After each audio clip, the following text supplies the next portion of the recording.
The sixth commandment of the 10 commandments is Lo tirtzach, you shall not murder.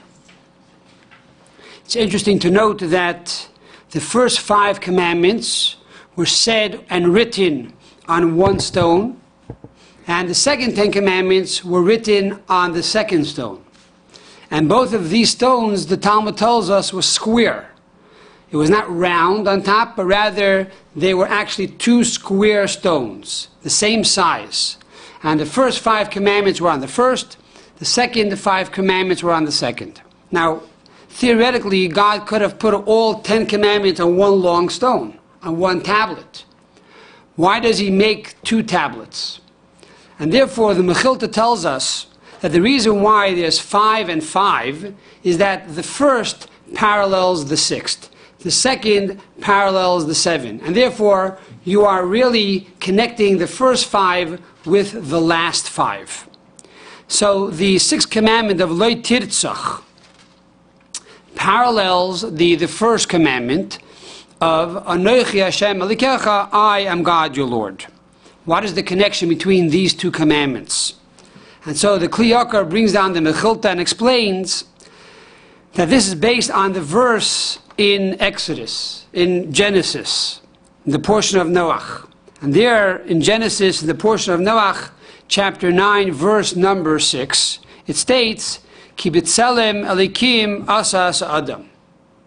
That God created man in the image of God, and therefore, sheifech dam ha'adam ba'adam. And therefore, whoever sheds or spills the blood of man by man, shall his blood be shed. In other words, that the connection between the 6th commandment and the 1st commandment is why you should not murder is because every human being is created in the image of God. And because every human being is created in the image of God, therefore, by killing and murdering another human being, in reality you are diminishing the God that is in that person. And therefore you are denying not only the 6th commandment, but also you are denying the 1st commandment, I am God your Lord. We could also look at it in the reverse. And that is, as it says in Vayera, in the portion of Vayera, in Genesis, it says over there how Abraham answers the king Avimelech. And he says that, Rak ein yiras alikim b'mokim hazeh v'haraguni. And that is, because there is no fear of God in this place, you would have killed me. In other words, if there's fear in God, then you won't kill me. But because there is no fear of God in this place, then you would kill me. Implying that if not for the 1st commandment of Anochi Hashem Elikecha, I am God your Lord, there could not be a 6th commandment, do not murder. Even though one might say logically, you know, how can you murder another human being? It's inhumane. But the proof is that we find that in the late 1930s and the early 1940s, that even though Germany prided itself with the fact that they were the most advanced in culture and science, and even ethics, and they believed that the philosophy of life that they embodied should be taught to the entire world, and they declared this. Yet they themselves came along and they murdered 6 million Jews, plus many millions of other people. What do we see? That because these ethics were not based on God, Anochi Hashem Elikecha, I am God your Lord, therefore people have the ability to manipulate the law according to the way they see it. And therefore God says you should know that if you really want to be secure and to make sure that Lo tirtzach, the commandment of do not murder, is upheld, you have to base this on the fact of Anochi Hashem Elikecha, I am God your Lord. And that's why it's so important for parents and teachers to teach and inculcate into their children that there is a master of the universe, there is an eye that sees and an ear that hears. And that is why the first thing we say in the morning when we get up is, we thank God for giving us our soul. and returning the soul. And the same is true with a child. We make sure that the child is in a room with a mezuzah, and before he goes to bed at night, he kisses the mezuzah to remind him that God is watching over him. And you also put kosher animals around the child, only cows and birds and fish and things like that are kosher, that are only herbivores, not carnivores. So we don't learn these terrible negative traits of animals that kill. And all of this is connected with the fact of Anochi Hashem Elokecha, I am God your Lord. So this is basically the parallel between the first and the sixth commandment. And this is the pshat, the simple interpretation. But let's take it on to another level of remez and drush and soid and also chassidus. What is the hint? What is the hint of the sixth commandment of lo tirtzach, don't murder? We find that Rambam tells us in the 14th book of Code, in the Laws of Kings, chapter 11, he says that, how do we know from the Torah? From the Torah itself, how do we have a proof that Mashiach is going to come? From the prophets, he says, the prophets are replete and filled with proofs of a Messiah. But how do we know from the actual 5 books of Moses that there's going to be a Mashiach? So he gives a few proofs. One of the proofs that he gives is from the mitzvah of Arei Miklat. What is Arei Miklat? That is if accidentally, inadvertently, one man murders another man or kills another man, then the killer or the murderer, even if you murder him intentionally, the first thing you have to do is run to the Arei Miklat, to the City of Refuge. There were 3 cities of refuge, Transjordan. There were 3 in Israel proper. And then the Torah says, if God will expand your borders, He will extend your borders of Israel, then you will add another 3 cities of refuge as well. And the Rambam says God does not say anything in the Torah in vain. What do you mean if He will expand your borders? Of course, if means when. When He will extend your borders, then you will add another 3 cities of refuge. This has not happened yet. From here we see that when Mashiach will come, this will take place. From here we have a remez, we have a hint from the Torah pertaining to the coming of Mashiach. So this is the concept of lo tirtzach, that in those days when Mashiach will come, if God forbid one will murder another person, then you will run to the City of Refuge. Drush, homiletics.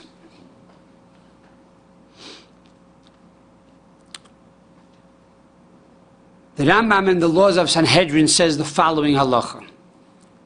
There's a decree in the Torah that a person cannot incriminate himself. In other words, if Ruvain comes to court and Ruvain tells the Beth Din, you should know, I murdered so-and-so, I murdered Levi, or I murdered Joseph, and it was on this and this day, and it was this and this location, and I was the one that did it, and this is the weapon that I used. Says the Rambam, it means nothing. We do not accept his testimony into evidence. And furthermore, and similarly, if he comes along and says, you should know, I ate treif, I had a cheeseburger, meat and milk together, and therefore I deserve lashes. Again, we do not accept his testimony and we do not give him lashes. That is the law of the Rambam, that you cannot incriminate yourself when it comes to murder or any other criminal act. And the question is why? Why can he not admit to his crime? Says the Radbaz, a commentary on the Rambam, the reason is, you should know that your soul, she'ein nafshei shel adam kinyanei ella kinyan shel HaKadosh Baruch Hu. You should know that your body is not yours. It is a gift from God. And because your body is a gift from God, it's to you on loan, you have no right to hurt your body. And by incriminating yourself, you would cause either your body to receive lashes, or worse than that, that you should be decapitated, and that would be discriminating against your body. It's not your body. It does not belong to you. And therefore you cannot harm or injure this body. Similarly, the Alter Rebbe goes on to say in the Code of Jewish Law, and because of this, a person has no permission whatsoever to actually hit himself and cause self-infliction on his body. Why? Again, because the body was given to you as a loan. It does not belong to you. The way you received it, that is the way you must return it. And of course, this is also the basis of the prohibition of putting tattoos on one's body. And similarly, the prohibition of cremating one's body. Besides the fact that the Jews were actually cremated in the gas chambers. But more than that, the fact is our bodies are not ours. They were given to us on loan, and therefore we have to give it back to God the same way He gave it to us. This is the concept of drush. This is the homiletics. What is the soid, the esoteric aspect of lo tirtzach, of do not murder?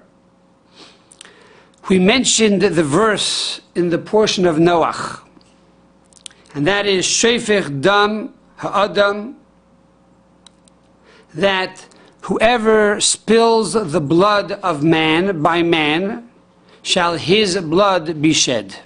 If you translate the verse literally, it's shefech dam ha'adam ba'adam, which means whoever spills the blood of one man into another man.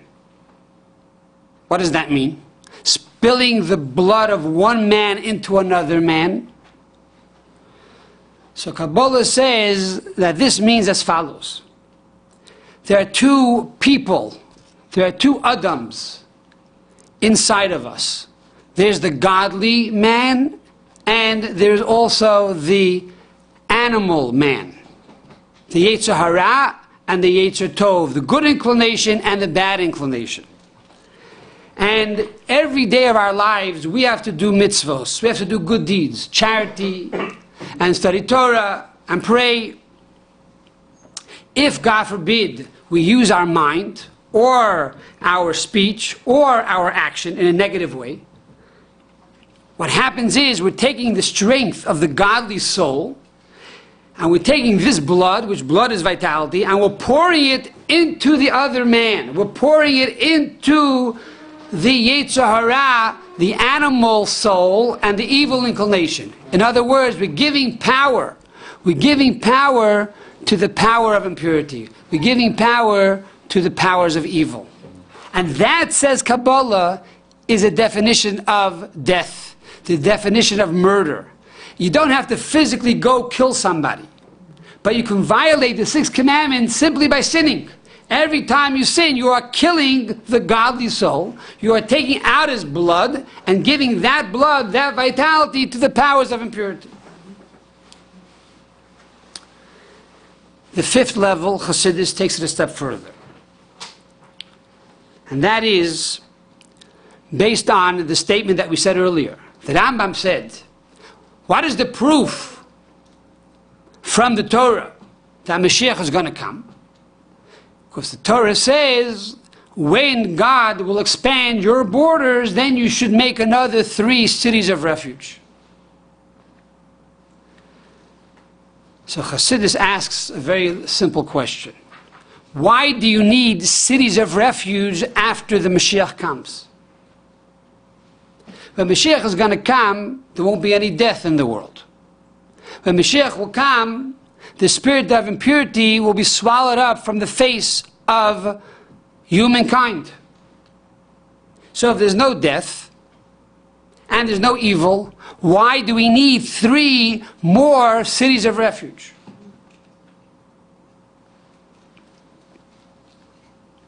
That's the basic question. And there are many answers to the question. But let's take the approach of Kabbalah. So the Rebbe says like this, that even after Mashiach comes, there's going to be a choice between life and death. There's going to be a choice between doing self-refinement and abstaining from self-refinement. There'll be a difference between good and better. As the Talmud says, according to the camel, that is the load. In other words, after Mashiach comes, yes, it's true there will not be death, and there will not be evil. But the question is, how much good are we going to do? Will we challenge ourselves and do more today than yesterday? Will we challenge ourselves and do more now than an hour ago? Or we're going to take a break, take a vacation. We did so much for the last 5,773 years of exile, now we go on vacation. So if, God forbid, we don't continue to elevate ourselves and to do more mitzvahs and to bring more godliness into the world, then what's happening is shofech dam ha'adam ba'adam. We are pouring out the blood of the godly soul into the animal soul. And therefore we are going to have to run to the City of Refuge. Because when you run to the City of Refuge, it says that the avenger of the blood cannot harm you. On a literal level, if God forbid Reuven kills Shimon, Shimon's brother can go now kill you. If you run to the City of Refuge, you have sanctuary. You're protected. No one is allowed to enter into that city. And therefore nobody can harm you. So the question is, nowadays, how do we fulfill this concept of lo tirtzach, do not murder? And if God forbid we did, how do we do Teshuvah? And the answer is that if we know we made a mistake, we sinned, we used our mind for unholy purposes, we use our mouth, God forbid, to speak slander or lashon hara against a fellow person, or we simply did a bad act, a bad action. Says the Torah, lo tirtzach, don't murder. And if you did, you could do Teshuvah. How do you do Teshuvah? You got to run to the City of Refuge. What is the City of Refuge? The City of Refuge are the words of Torah and Tefillah and prayer. As the Alter Rebbe writes in Tanya. How do you do Teshuvah? Teshuvah is not only about remorse and regret of the past. That's the lower Teshuvah. The higher Teshuvah is simply, if you learned 1 page of Talmud yesterday, now you want to do Teshuvah, you learn 2 pages of Talmud. If you learn 1 chapter of the Mishnah, you want to do Teshuvah, you learn 2 chapters of the Mishnah. You increase. You are proactive. That is the concept of Teshuvah. So we have here all 5 levels of lo tirtzach. And God should bless us and grant us the ability to see the remez, the hint, how very soon Mashiach will come and will truly establish 3 more cities of refuge, and to be able to draw power from the godly soul, and that power should go back into the godly soul to bring the revelation of God to the entire world speedily in our days.